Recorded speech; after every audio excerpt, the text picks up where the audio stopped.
Bueno, esto que les voy a platicar hoy es acerca de la medicina que se practicaba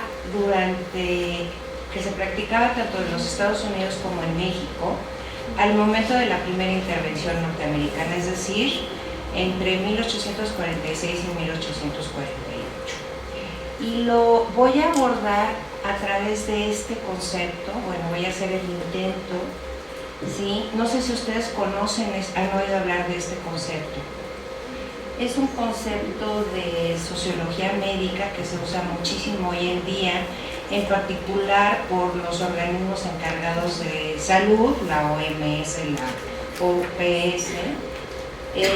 Lo tomé directamente del inglés porque la verdad es que como que no le encontré exactamente el término en español, que es preparedness, es decir, es estar listo para las emergencias, ¿sí?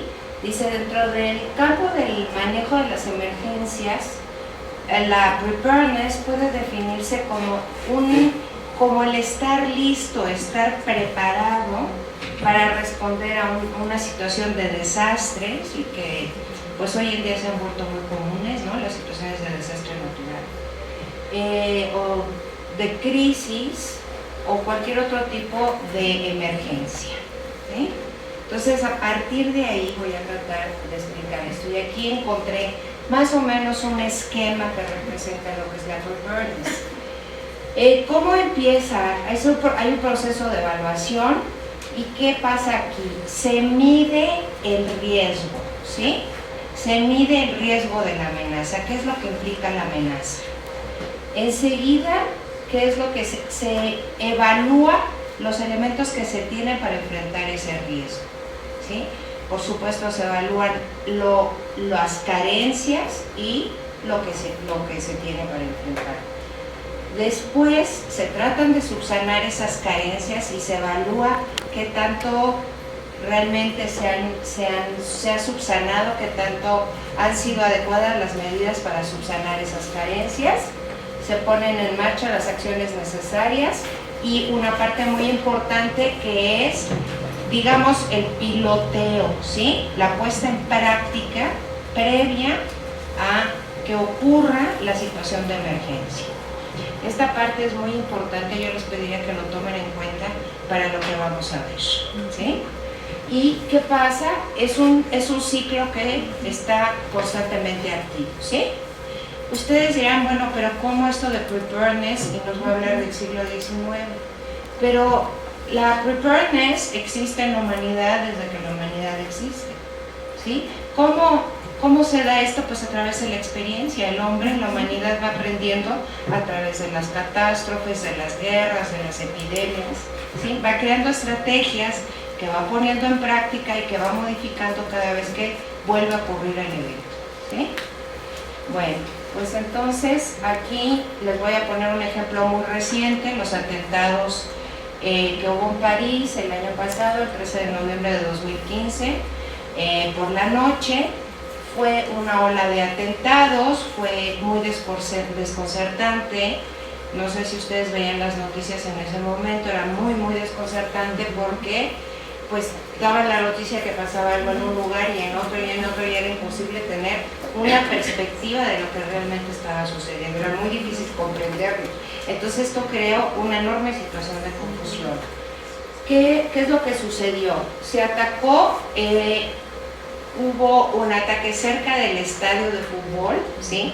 Que por suerte no estaba lleno, en una sala de conciertos que se llama el Bataclan, ¿verdad? Donde esa sí estaba llena de gente, y luego en 5 restaurantes, ¿sí? ¿Qué creó esto? Una situación pues exactamente de terror y de confusión. El resultado fueron 129 muertos y 300 heridos. Ahora, ¿cómo enfrentaron esta situación las instituciones de salud? ¿Qué infraestructura tiene París con respecto a los servicios de salud? Bueno, hay 40 hospitales que en total tienen 20,000 camas, 200 quirófanos que están agrupados en esta instancia que se llama Assistance Publique des Hôpitaux de Paris, ¿sí? Están agrupados, digamos, administrativamente de esta manera. Pero lo más importante es que agrupa a 100,000 profesionales de salud. Por profesionales de salud, esto quiere decir médicos, enfermeros, terapeutas, los choferes de ambulancia, etcétera, etcétera, etcétera, ¿sí? Y luego está el SAMU, que son los servicios para las urgencias, cuando, por ejemplo, en París, pues desafortunadamente es muy común que la gente se suicida, ¿sí? Entonces, ¿qué hacen? Pues llaman al SAMU para que vaya, abra la puerta, entre con la policía, o cuando hay incendios, cuando hay este tipo de fenómenos, para atender a los heridos. Un aspecto muy interesante es que se había establecido, se creó un plan para enfrentar las emergencias, que se llama el Plan Blanco, ¿sí? Este Plan Blanco, en resumidas cuentas, tiene estos puntos que son los más importantes. Es la movilización, es decir, en el momento en que se declara la activación del Plan Blanco, todos los hospitales de París se ponen, o sea, entran en el Plan Blanco. No hay ninguno que quede fuera, es decir, todos se ponen al servicio de la emergencia. Se convoca a todo el personal de salud, todo el personal de salud tiene que estar en la disponibilidad de asistir a su centro de trabajo, si se le solicita. E inmediatamente en los hospitales se busca liberar en la medida de lo posible camas, es decir, si no son enfermos de gravedad ni contagiosos, se los manda a su domicilio para tener camas para recibir a los heridos. Se alistan inmediatamente los quirófanos, evidentemente, con los cirujanos, el instrumental, enfermeras, anestesistas, todo está listo. Y además de los hospitales de la zona, se pusieron inmediatamente a la disposición de las autoridades los hospitales, otros hospitales más lejanos y los hospitales universitarios, sin importar la distancia del centro de París. ¿Por qué? Porque tienen medios de evacuación aérea, es decir, por helicópteros. Este es un aspecto muy importante de la medicina de guerra y de la medicina de emergencia, que a lo mejor el doctor que está aquí, con los que nos acompaña, después nos puede explicar mucho más, de una manera más científica que como lo puede hacer una historiadora. Pero es el triaje. ¿Qué es el triaje? El triaje es la selección de los heridos. Inmediatamente que hay una catástrofe, que hay un enfrentamiento militar, el médico lo que hace es que hace una selección. De acuerdo al estado que tiene el herido, decide quién tiene más posibilidades de salvarse, tomando en cuenta los recursos existentes, la distancia a los hospitales, etc. ¿Sí? Se llama triage, viene del francés, y en español se usa como triaje, ¿sí? Entonces, ya en los lugares donde aconteció esto, se hizo un primer triaje. Es la primera medida que se hace y es esencial, ¿sí? El personal del SAMU lo hizo y después se envió a los heridos a distintos hospitales. Al ingresar al hospital se hizo un segundo triaje de acuerdo con la gravedad de los enfermos, y después, una vez que fueron intervenidos quirúrgicamente, se hizo un nuevo triaje para enviarlos a hospitales por especialidad de acuerdo a el problema que presentaron. Esta es una parte muy importante que yo creo que aquí nos hace una enorme falta, ¿sí? Sería como un lujo en nuestro país. La medicina francesa ahora tiene esto que se llama las células de apoyo psicológico. Cuando hay una catástrofe, cuando, no sé, se cae un avión, hay una desgracia de este tipo, inmediatamente se establecen células de apoyo psicológico para atender a los familiares, a los amigos, ¿sí? A los afectados por la catástrofe. Entonces, en el Hotel Dieu, ustedes ven ahí, es la iglesia de Notre Dame, es el centro de París, y aquí del lado para ustedes es izquierdo, ¿sí? Este edificio que está aquí se llama Hotel Dieu. es el hospital más antiguo de París, que se creó porque existía la obligación que el arzobispo de cada ciudad tenía que fundar un hospital. En México, el hospital que se fundó fue el Hospital de las Bubas, que ahora es la Academia de San Carlos, ¿sí? Con fondos del arzobispado, pues esto lo fundó el arzobispado de París, ¿sí? Y ahí inmediatamente se estableció esa célula con la participación de 35 psiquiatras y psicólogos, enfermeras y voluntarios. Esto es muy interesante. Ahí están unas fotos del Hotel Dieu, donde ustedes pueden entrar cuando tengan la oportunidad de ir a París. Vean qué hermosísimos jardines de estilo francés, muy cuidados, aunque la institución está bastante pobre. Bueno, pues entonces, ¿qué es lo que sucedió esta noche? Se distribuyeron las ambulancias con un chofer, un médico y un enfermero, ¿sí?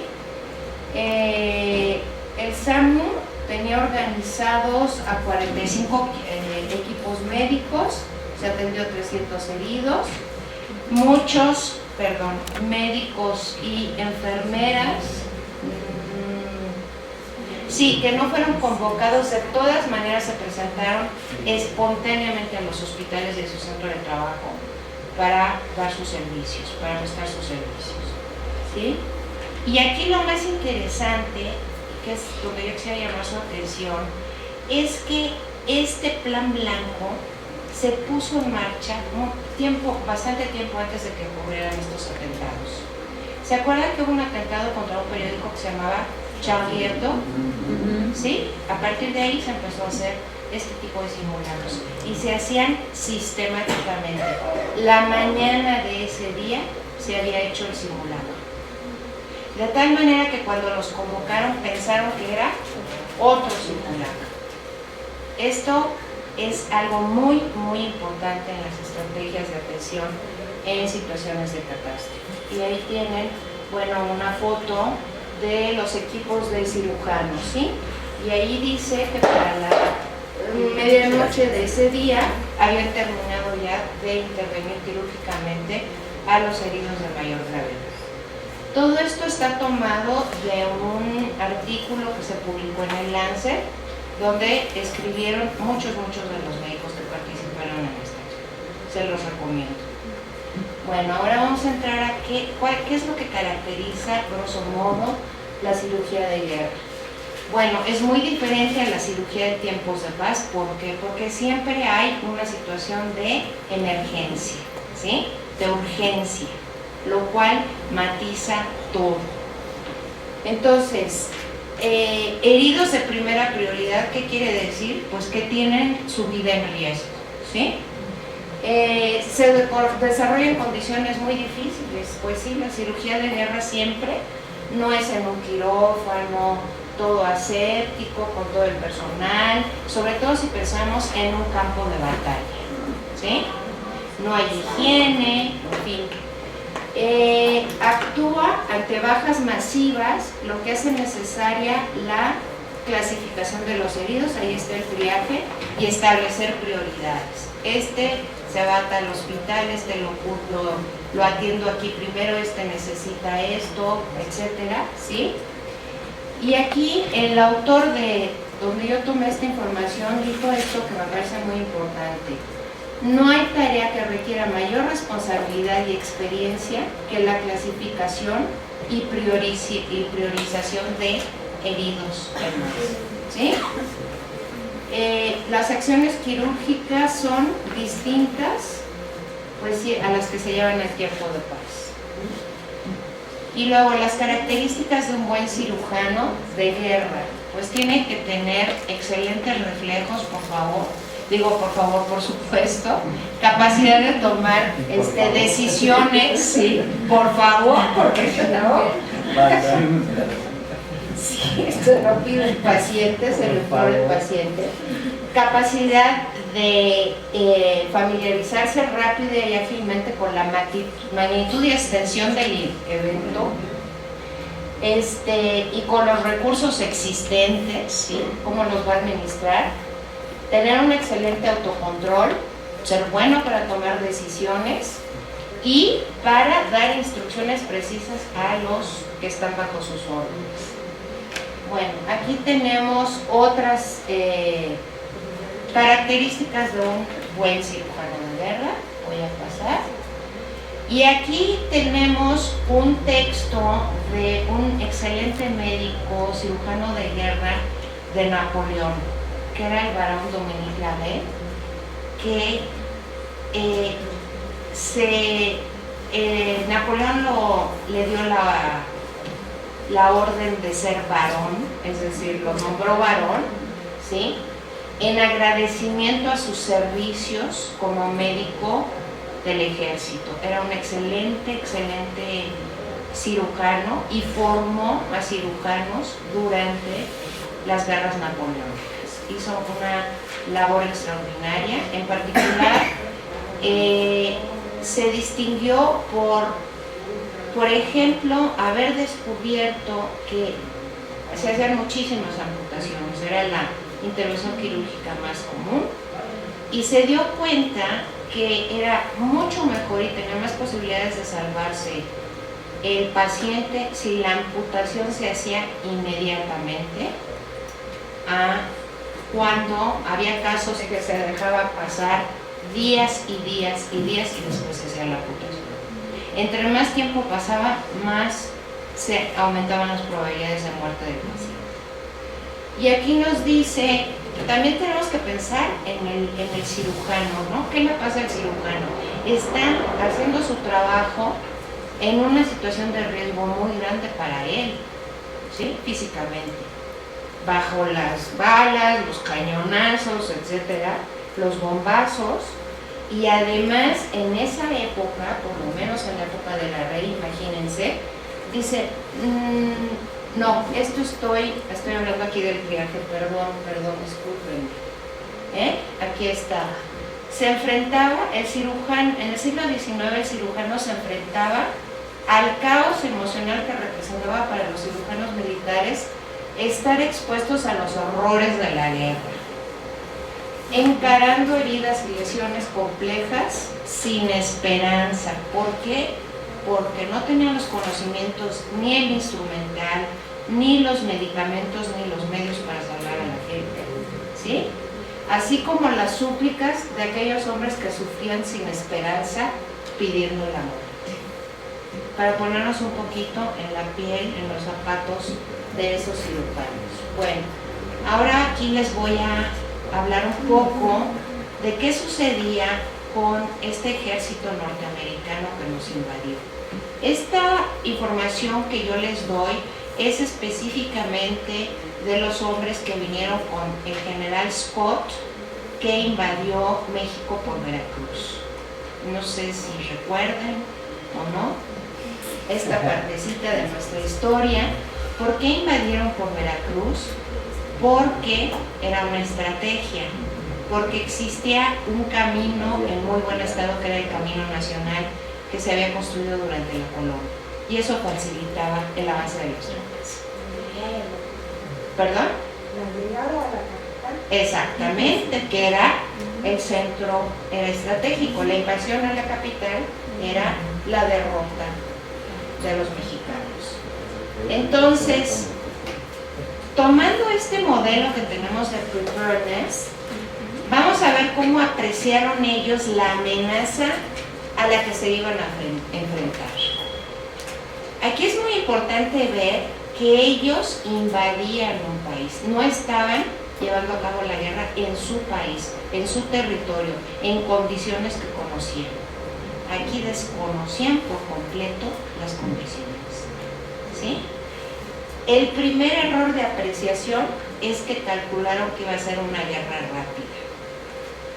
No fue así, aunque a nosotros nos parece casi instantánea por nuestra derrota. No fue tan rápida como ellos calcularon, ¿sí? Entonces desembarcó en Veracruz Scott con prácticamente 13.500 hombres. Scott Lo que sí sabían los médicos norteamericanos es que México y la parte del Golfo era, bueno, hoy le llamamos endémico, pero había brotes constantes, cíclicos, de lo que se llamaba aquí el vómito prieto o el vómito negro, que era la fiebre amarilla. Ellos la identificaron como Yellow Jack. ¿Por qué Yellow Jack? Jack en inglés quiere decir bandera. Entonces, en los barcos, cuando había un caso o varios de fiebre amarilla, izaban una bandera amarilla. Y de ahí se identificó como Yellow Jack. Y ellos sabían que era muy grave, ¿sí? Que era una enfermedad mortal. Entonces, Scott, su gran estrategia desde el punto de vista médico fue tratar de evitar que sus hombres se contagiaran de fiebre amarilla. Y en gran medida lo logró. Hubo casos, pero no hubo una epidemia. ¿Qué es lo que hizo? Hizo un ataque fulminante a Veracruz, ¿sí? Para poder desembarcar rápido y no tener a sus hombres en los barcos, ¿sí? Sobre el mar, que era en la costa, que era donde empezaba siempre los brotes de la epidemia. Y inmediatamente, una vez que tomó Veracruz, inmediatamente desplazó las tropas a Jalapa y empezó a subir hacia la Ciudad de México. Ellos sabían que el clima húmedo y cálido favorecía la fiebre amarilla y él buscó por todos los medios evitarlo, ¿sí? El ejército norteamericano tenía un departamento médico, así le llamaban. No tenían un cuerpo médico militar, un departamento médico. ¿Por qué estaba organizado así? Porque en realidad para el momento de la guerra con México, el ejército americano se había reducido muchísimo. Este ejército que nos invadió estaba mayoritariamente compuesto por voluntarios, lo cual marcó muchísimo el tipo de guerra que se llevó a cabo. No eran hombres precisamente disciplinados con la disciplina del militar, ¿sí? Que sabe cuidarse, que sabe, por ejemplo, sus reservas de agua, sabe administrarlas, ¿sí? Estos hombres que no tenían esa disciplina se desplazaban bajo el sol y en el momento en que veían agua, ¿sí?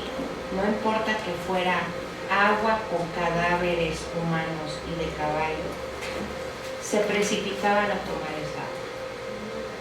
Eso fue lo que dio pie a su perdición. Entonces, tenían un examen de ingreso los médicos a este departamento médico, pero era un examen muy ligero, en donde lo que llama la atención es que la mayoría de los que ingresaban no conocían nada del ejército, nada. ¿Qué es lo que esto implicaba? Pues que no sabían nada de medicina militar, que no sabían nada de medicina. ¿Sí? El otro gravísimo error de este cuerpo, de este departamento médico y de esta organización de los servicios médicos es que estaban organizados para tiempos de paz, no para enfrentar una guerra. ¿Por qué? Porque pensaban que iba a ser una guerra muy corta. Entonces había un médico por regimiento y esta fuente cita un regimiento con alrededor de 500 hombres. Imagínense. Había una cuestión muy interesante que yo he encontrado en muchas fuentes. Los soldados se quejaban muchísimo de la malísima atención de los médicos. Eran carniceros, los infectaban, no tenían ni idea de nada. ¿Por qué? Porque había dos clases de médicos en este ejército. Los médicos que se graduaban en la universidad, ¿sí? Y esos estaban asignados a los hospitales, y los médicos de regimiento, que eran médicos que eran personal de salud que se formaba con la práctica junto a un médico. Después de un tiempo el médico decía, esta persona puede ejercer la medicina. Entonces había una gran diferencia, ¿sí? Este modelo que yo les cuento viene del ejército británico. Bueno, y no tenían un cuerpo médico militar. Vamos a ver las carencias siguiendo el modelo de Cook-Ernest. En total hubo 250 oficiales de sanidad para más de 50,000 hombres. ¿Sí? El mismo presidente Polk se dio cuenta de la gravedad de la situación y le explicaba a la población norteamericana, ¿sí?, que hubo necesidad de tomar a estos médicos de regimiento, o sea, de por sí era un médico para 500 hombres, y los quitaban de ahí para atender a los heridos en los hospitales. Entonces, pues la situación era catastrófica. No tenían ambulancias. Estas ambulancias aparecieron en Estados Unidos en 1859. Y la otra error gravísimo es que el personal de salud también tomaba las armas. O sea, en algún momento el médico tenía que dejar ahí a los heridos y tomar las armas y seguir en la batalla. Imagínense ustedes.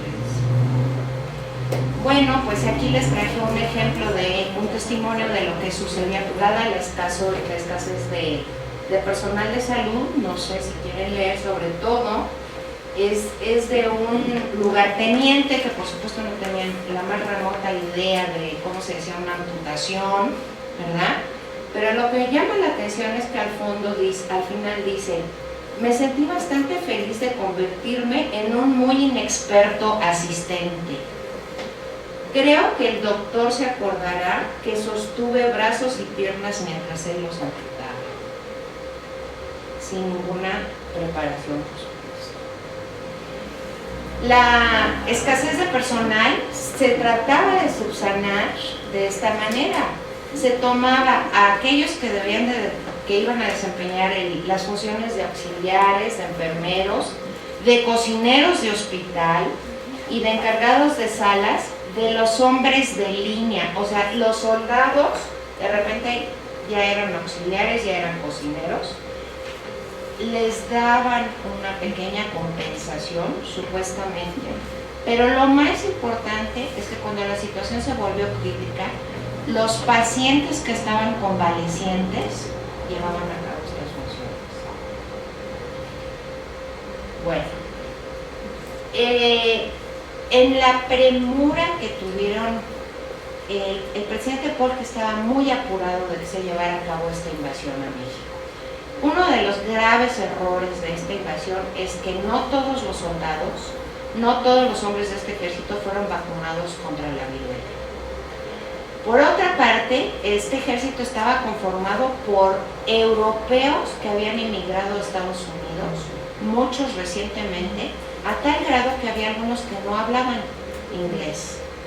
Había grupos de alemanes pues, que venían en el ejército, pero no hablaban inglés. No, imagínense para las órdenes militares cómo se daba esto. Y por supuesto, también había gente del campo que no tenía la misma inmunidad que la gente que vivía en poblados, ¿sí? Y que se agarraba todas las enfermedades pues, con una facilidad enorme. Entonces, la otra cosa es que dejaron sus carretas, sus caballos, sus mulas, es decir, lo que llamaban los vagones, no son, sino las carretas, ¿verdad? Las dejaron en Estados Unidos ante esta premura, desembarcan y no tienen medios de transporte.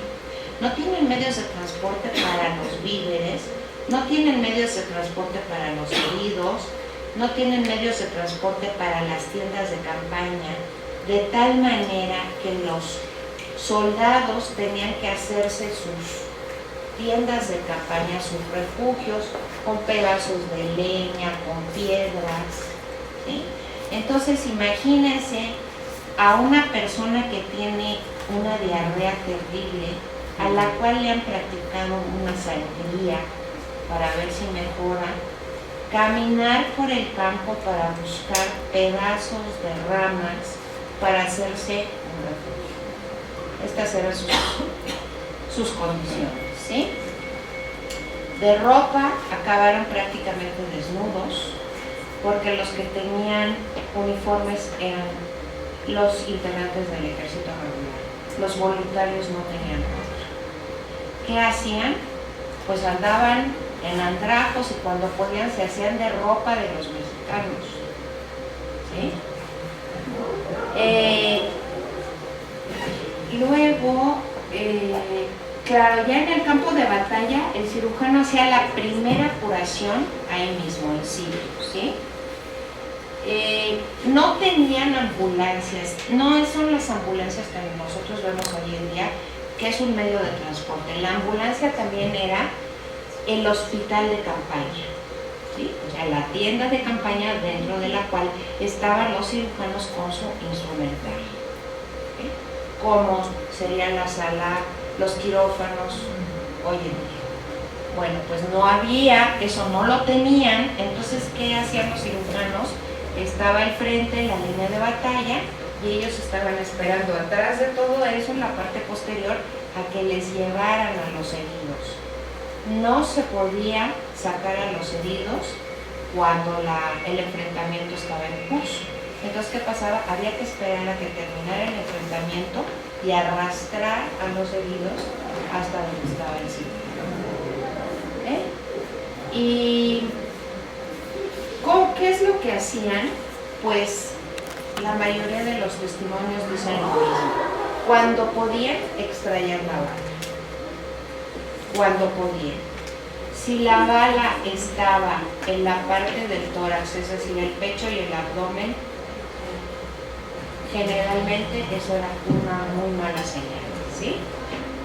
¿Y qué es lo que pasaba cuando entraba una bala? Pues entraban pedazos de ropa, polvo, tierra, etc. Entonces, ¿qué hacían? Trataban de extraer esos cuerpos extraños del herido y luego ponían lo que hoy llamaríamos como una gasa, hila, sin ningún, por supuesto, ninguna asepsia, y pues rezaban para que les fuera bien, ¿sí? Los mismos pacientes, hay muchos testimonios de muchos pacientes, de muchos soldados, que decían que era un sufrimiento horrible porque se infectaba la herida, tenían fiebres terribles. Si no se morían y veían que empezaban a salir pedazos de ropa, tierra, piedras, ya sabían que iban a morir antes de que hubiera una cicatrización, ¿sí? En las fracturas se entablillaba y se vendaba, ¿sí? ¿Y qué les daban a los pacientes? Pues a voluntad, es decir, se los racionaban en la medida en que hubiera suficiente alcohol. Claro que les daban alcohol para aguantar. Estimulantes, ahí está el brandy, el vino, el hierro y los ácidos. Se aplicaban las cataplasmas y por supuesto que la supuración era parte del proceso de curación. Lo veían como algo normal. Y aquí está, pues, hablando de la higiene, de la asepsia. El cirujano iba de cama en cama, le hace de catre en catre, de petate en petate más bien, o de un herido a otro tirado en el piso, y llevaba los bichitos, ¿sí?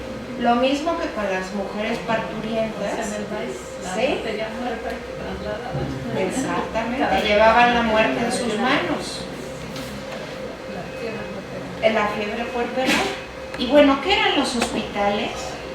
Pues los hospitales no eran más que meros refugios para los heridos. No había absolutamente nada. Cuando llegaban a una ciudad, como cuando llegaron a la ciudad en Veracruz, en Jalapa, en Puebla y después en México, ¿qué hacían? Tomaban los edificios que podían servir para alojar a tantísimos heridos. Los conventos, ¿sí? Sobre todo, las iglesias, y ahí improvisaban un hospital, pero ¿qué había? Pues no había nada, nada. En el hospital de Veracruz ni siquiera había bancos para sentarse, ni ollas para cocinar, no había absolutamente nada. ¿Cómo los del IMSS? Bueno, yo no voy a hacer comentario. Y esto fue el enemigo del enemigo, la difteria.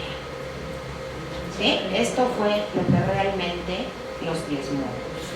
Bueno, aquí tienen una descripción de la difteria, ¿sí? Disentería. Digo de la disentería. Les quiero echar todas las enfermedades. De la disentería es una diarrea con evacuaciones con sangre, moco, que evidentemente se tiene que atender. ¿Qué le pasa al paciente si no se atiende? Pues se muere, se va muriendo poco a poco, ¿no? Todo lo que come, bueno, pues no lo puede aprovechar, etc. Aquí están las causas de las enfermedades, ¿no? Iban prácticamente desnudos o vestidos con ropa poco adecuada que iban encontrando en el país. El agua de mala calidad, eso sí ya lo habían identificado los médicos gringos, que el agua era de mala calidad. ¿Por qué? Por mera observación, ¿sí? Bebían el agua y unas cuantas horas después o días después empezaban a estar enfermos. Las raciones de pan duro y tocino, eso era su alimentación. La falta de techo y la insuficiencia de ropa adecuada ocasionaban enfermedades. Cuando lograban encontrar agua, esta solo agravaba la prevalencia de la disentería. Bueno, aquí tienen una pequeña muestra de cómo era la falta de higiene. Era no, la ropa interior jamás se la cambiaban, jamás la lavaban, ¿sí? Y muchos estaban cubiertos de gusanos. Estaban vivos y llevaban gusanos. Afuera y adentro, sí, valieron los gusanos. Estas fueron otras enfermedades que padecieron. El tifo, que es una enfermedad característica de los ejércitos, ¿sí? El paludismo también, y la fiebre amarilla. Y el amargo sentimiento y el amargo resultado.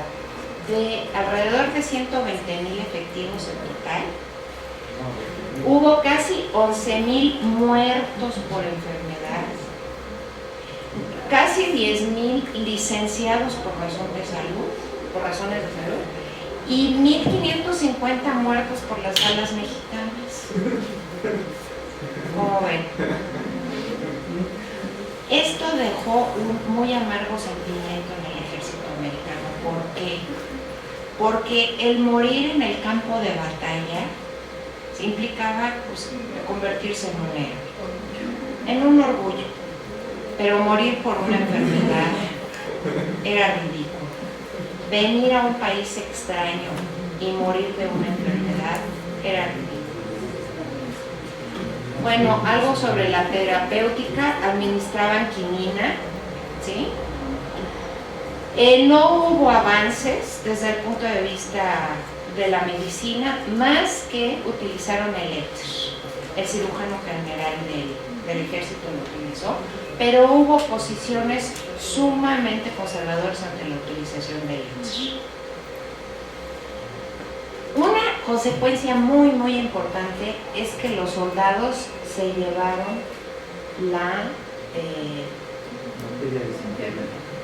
¿cómo se llama? Disentería, la disentería se la llevaron a su país.